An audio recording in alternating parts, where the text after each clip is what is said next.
Hello, all. Greetings from the Xfinity Center, in College Park, where where Rutgers beat Maryland in a ho-hum 69-65 win where nothing crazy happened and it was a totally normal game.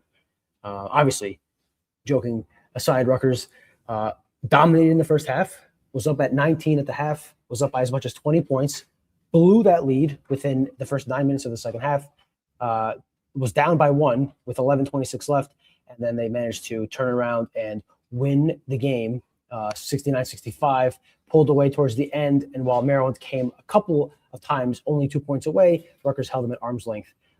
Before I dive deep into that, let me know how I sound. I didn't bring my mic down to College Park because I'm a dummy. Let me know how I sound. Let me know how I look, and let me know what you think about the game and everything you experienced during this wild afternoon in the comments below or on the side, wherever the chat is. Yeah, not really sure where to go with this. I mean, I think Rutgers deserves credit for the first half it put together defensively. 14 turnovers, 14 points off turnovers, and that really supplemented its helped them build its lead because they were suffocating them defensively, not letting them shoot because they were forcing a ton of turnovers. When was shooting, they were missing and getting offensive rebounds, but Rutgers was able to, again, either turn them over or force missed shots. And they were shooting relatively well on the other end. They weren't making a lot of shots, but they were taking great shots, taking threes, getting to the rim at will, very few non-rim twos. Again, a difference from the usual.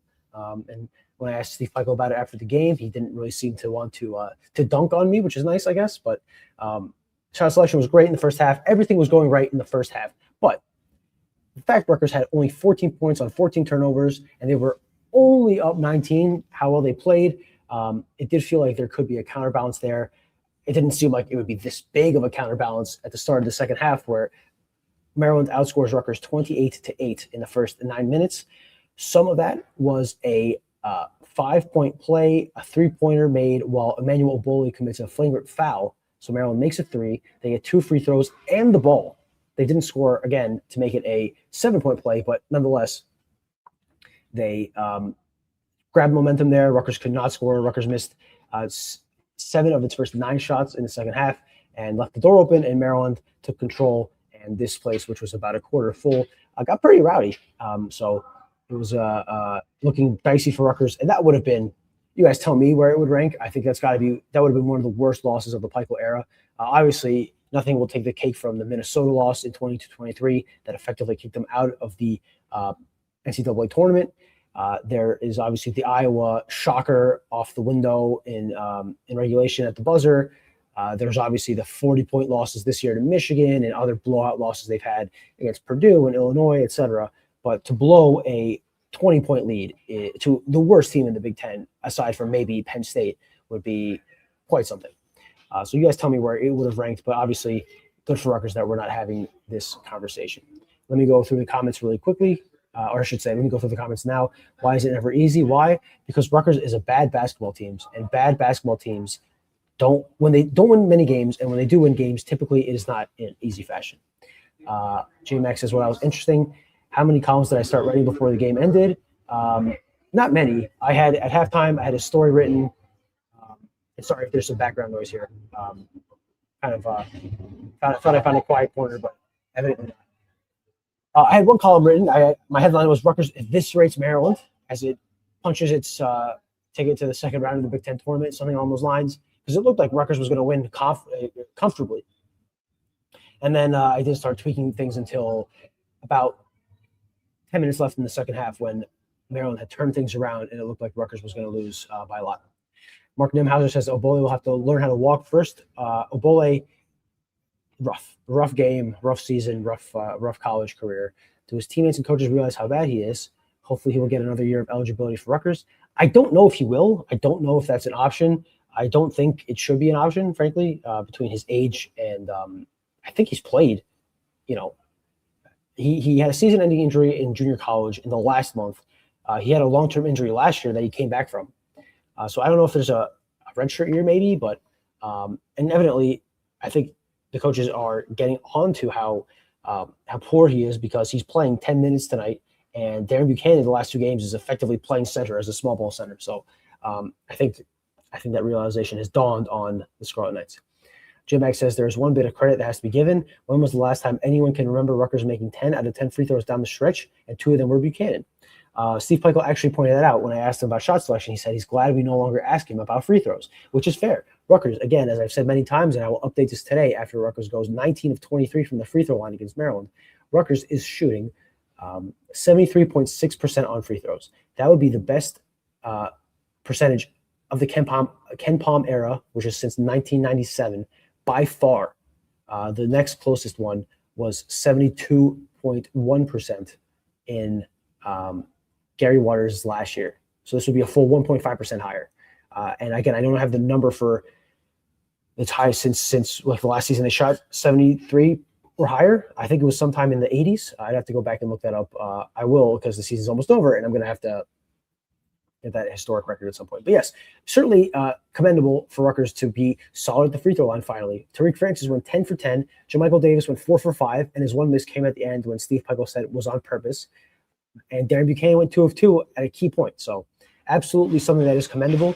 It's just a shame that the one year where Rutgers really is listless, or one of the years where Rutgers is listless, is the year they finally learned how to shoot free throws. And the same for last year. They were pretty good at shooting free throws last year as well.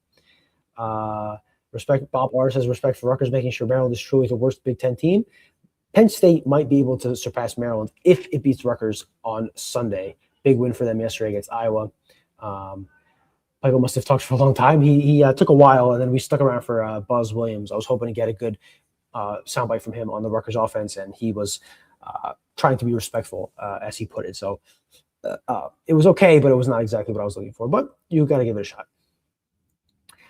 Debbie Dandelion says she gets more pleasure out of eating bowls of glass shards than watching this team. I would advise not doing either. But if you're going to quit one, I would quit eating bowl of glass shards, unless you want to be on TLC's Weird Obsessions or whatever show that is. Odds of a first-round bye. Let me check if CBB Analytics has an update. I don't know if I have access to that. Let's see. I don't, but I would say higher than 50%, because they have a tiebreak against every other team in that area. They have a 1-game lead over Maryland and Oregon. Penn State would need to sweep its next 2 games, which would be beating Rutgers and beating Ohio State, which is fighting in and of itself for a NCAA tournament berth. So, and it has the tiebreak over Northwestern, who is the other team it is tied with for 14th place. So, and Northwestern plays Purdue and Minnesota. So I would say the odds are pretty good. I would say at this point, I would be surprised if Rutgers does not play its first game of the Big Ten tournament on Wednesday and avoids the game on Tuesday. Another year of Obole. I don't know, A, if he would get the other year eligibility-wise, and B, if Rutgers would take him back, because I think that would be malpractice, frankly. I mean, the fact he's been here for 3 years is astonishing. So I would imagine that this is the last year for Emmanuel Obole, but the question is a fair one, because I don't know eligibility-wise where things stand. Anything else, guys? Any other questions? I will stick around for a little bit, but I do have to skedaddle at some point soon, because I have to drive back to Middlesex County to get home. And while it's an easy drive, it's still 3 hours. Just go through the players real quick. Tariq Francis, 19 points on 11 shots, 10 of 10 on free throws, 4 assists. Decent game from him. Lino Mark makes his first career start, and despite hitting the first shot of the game, a 3-pointer, he has a lackluster offensive game, 5 points on 2 of 6 shooting, 1 of 2 on threes, 2 rebounds, 1 turnover, 1 steal, and 3 fouls in 17 minutes. Caden Powers has a rough game, 6 points, 2 of 9 shooting, 2 of 6 on threes, which means he was 0 of 3 on twos, 1 turnover, 2 steals. Darren Buchanan had one of his better games, though 14 points on 15 shots is pretty ugly. So he was 6 of 14 on twos, 0 of 1 on threes, 2 of 2 from the free throw line, 7 rebounds, 2 turnovers, and an assist. Emmanuel Obole, 3 points, 1 of 1 from the field, 1 of 3 from the free throw line, 1 rebound in 14 minutes, 2 blocks, 1 turnover, and 3 fouls, including the tech. JaMychal Davis, 12 points on 4 of 6 shooting, 0 of 2 on threes, which means he was 4 of 4 on twos, all of which I'm fairly certain were pick sixes, where he gets a steal, goes to the other side of the court and scores. He had 3 steals, so that tracks, 2 assists, and 6 rebounds. JaMychal Davis, in twice as many minutes as Emmanuel Bole, had 6 times as many rebounds. Let that sink in. Bryce Dortch, 3 points on 1-on-1 shooting. He had an and 1, 2 rebounds, 2 assists, 3 fouls in 13 minutes.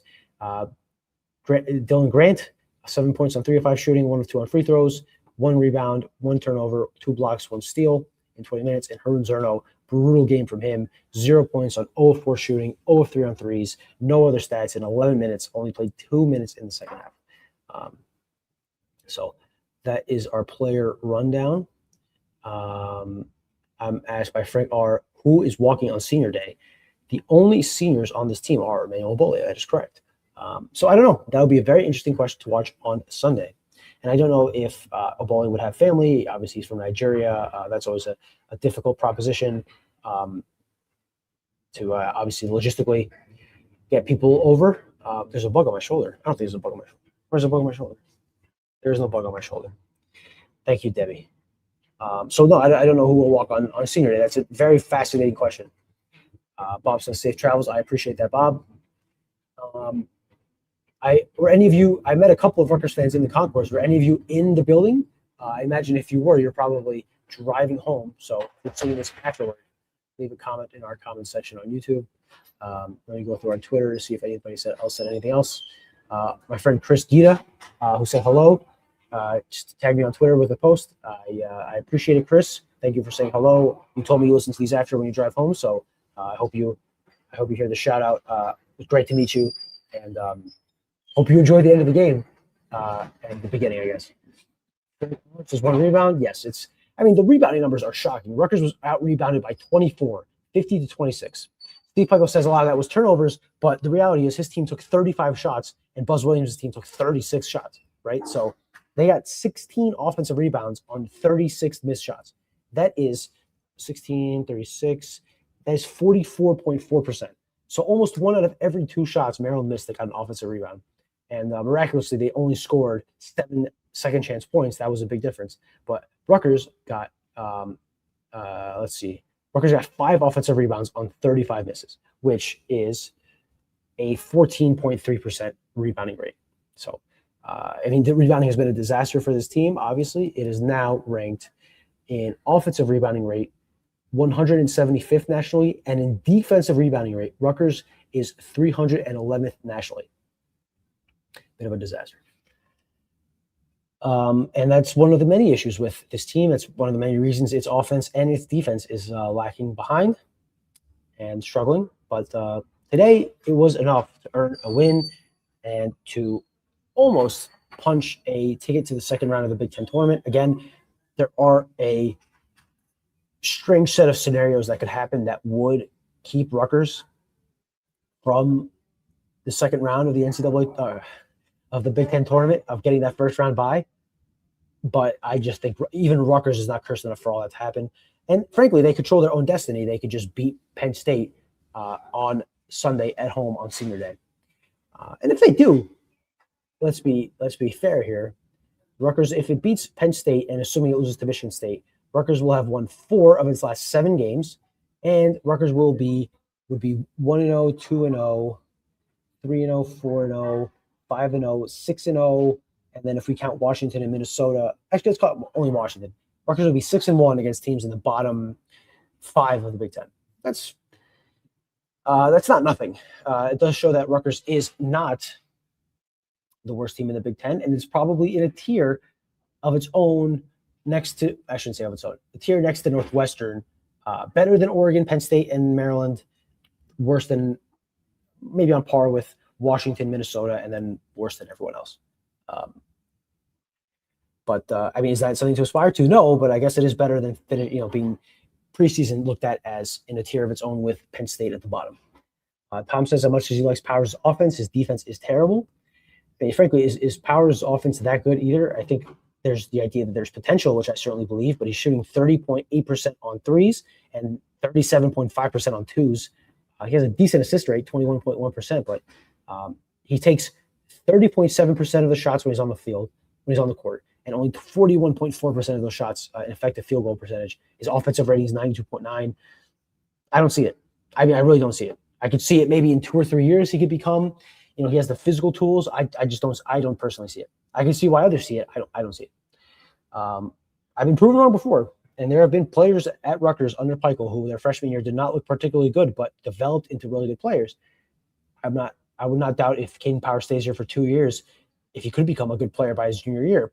But one, that's not a guarantee in the transfer portal era. And two, again, I just don't see it. Because I agree with the defense aspect. I don't think he's great defensively. And offensively, I don't see it. I don't see the shot selection. I don't see the stroke. I don't see the quickness off the dribble to get to the rim. I just don't see how he would be a good offensive player, frankly. Unless you mean in Steve Pikiell's offensive system and he'd be good at it as a mid-range jump shooter, a bunch like Geo Baker, then maybe. Daniel Lyons asks, has Rutgers beaten it? If Rutgers had beaten Michigan State, would that have changed the complexion of the season? No, only in the sense that it would get Rutgers closer to a first-round bye in the Big Ten tournament.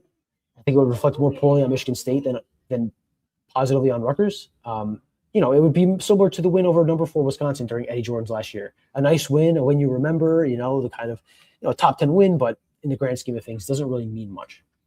Bob R says, for how bad Rutgers we were expecting, above 4 teams is not the worst. Yes, again, if you relative to the rock bottom expectations, Rutgers is performing better.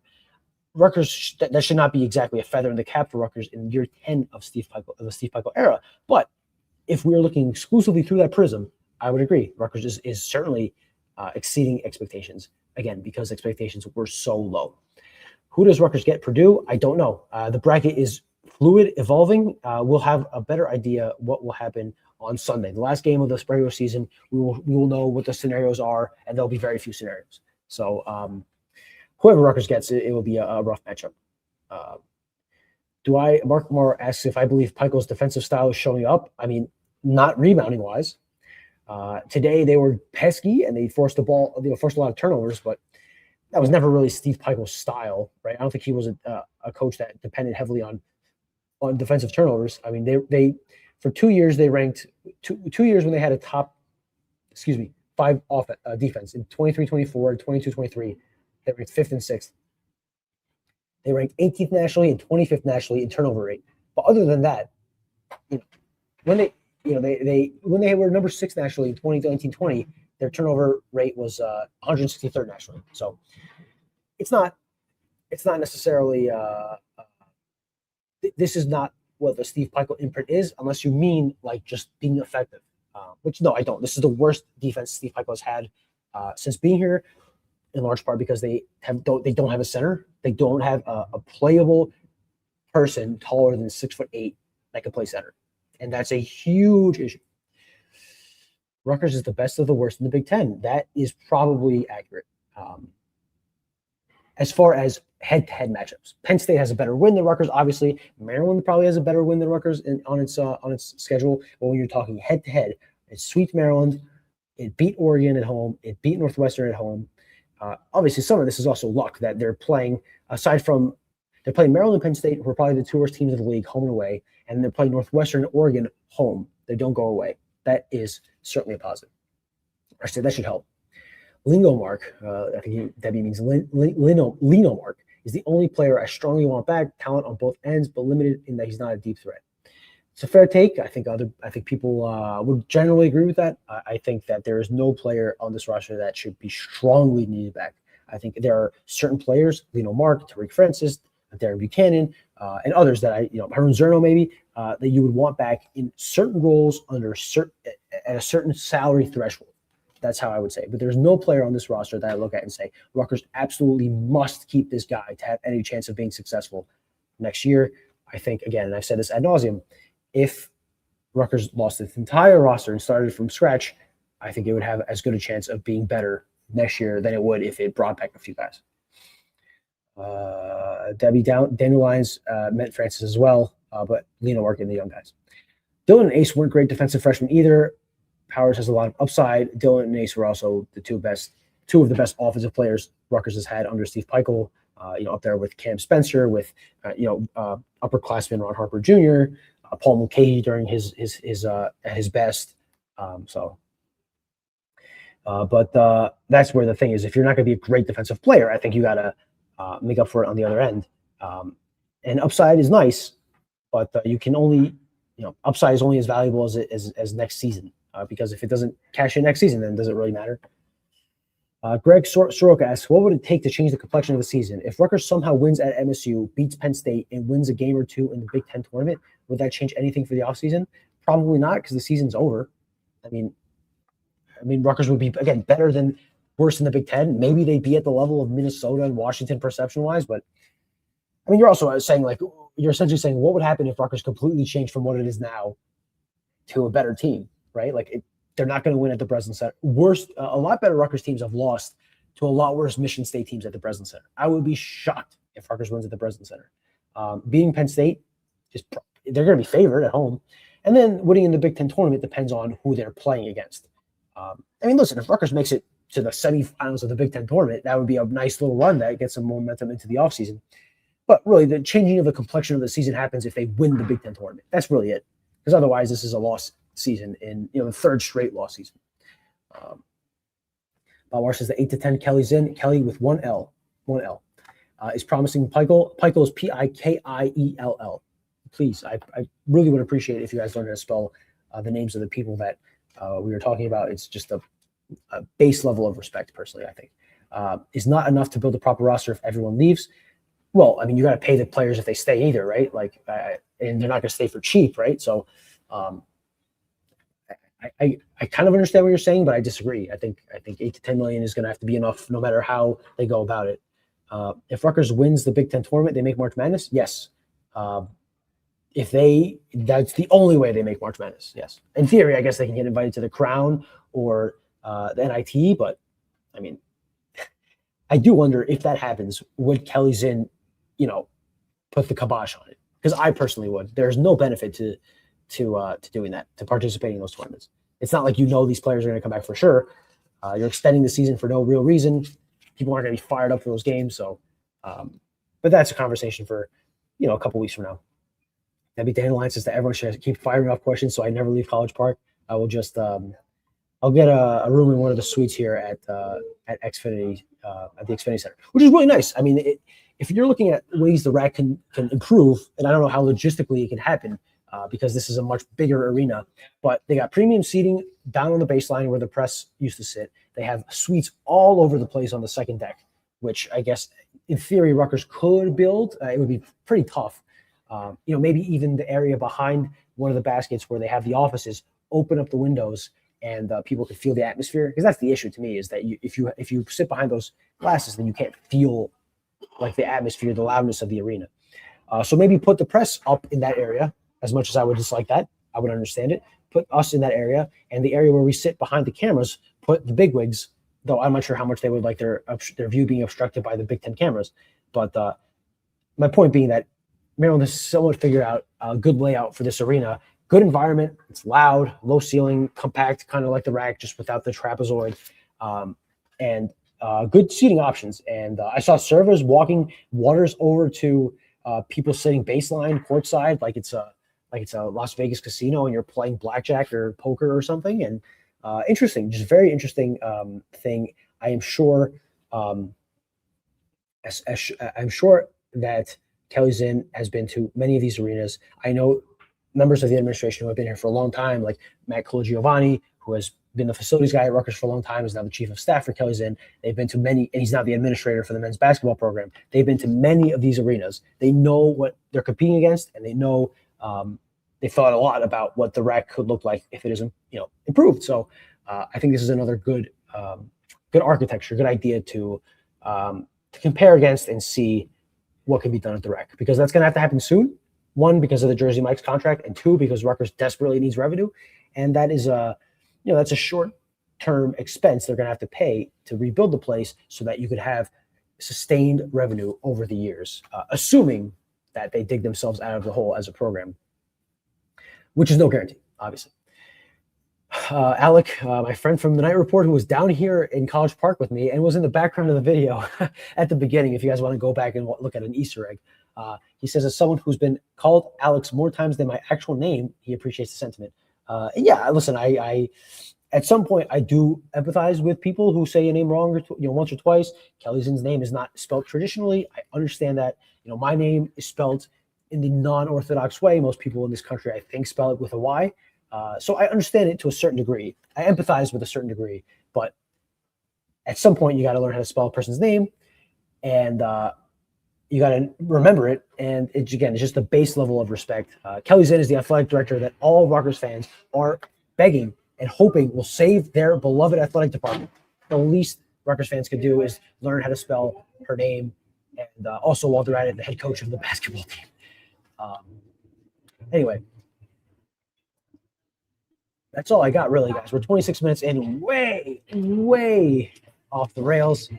Let me do a quick sweep of social in our Discord to make sure I didn't miss anything.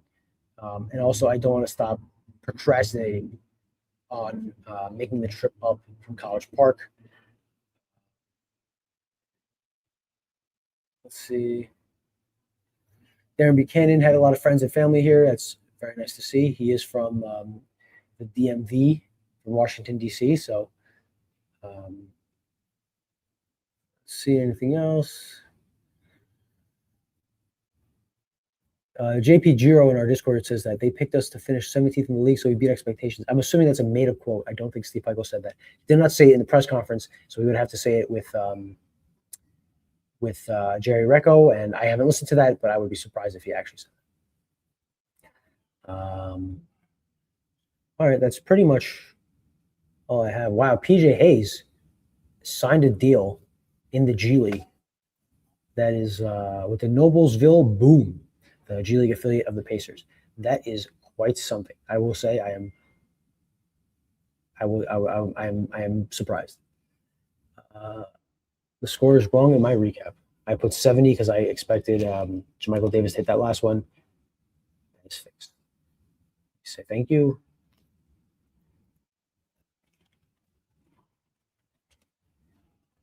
Okay. All right, guys. Let me check here. All right. Looks like we have nothing else in the chat. Looks like most people have tuned out by now. Thank you guys for tuning in. Thank you for giving me something to show my bosses when I send them the expense report for this trip. Rutgers certainly made it interesting, that's for sure. A couple of these trips now, when I went to Penn State a couple of years ago, the Derek Simpson game, they came back from 19 points down to beat Penn State on the road. And now at Maryland, I thought I was going to see the reverse. Instead, Rutgers hangs on. Well, Rutgers blows a 20-point lead, but is able to punch back and win the game. And they earn a 69-65 win. And they go back home for the final week of the regular season, where they will go to Michigan State and try to win at the Breslin Center for the first time ever. They're 0-8 since joining the Big Ten. And then they will end the regular season at home against Penn State, and before going to Chicago for the Big Ten tournament, where they will probably play their first game on Wednesday. We will be around for all of that. Billy and I will record at least one, probably two podcasts this week. I think you guys should be looking forward to a big week this week from NJ.com. And that's all I got for right now. I appreciate you guys tuning in. Make sure you like, make sure you subscribe, make sure you stay at the Rutgers Hotel, the best hotel in downtown New Brunswick. I was in downtown New Brunswick this weekend watching Kinky Boots at the State Theater, and I walked past the Eldridge and I thought, wow, what a specimen of a building, the best hotel in downtown New Brunswick, and the best sponsor of any podcast in the Rutgers universe and beyond, I would say.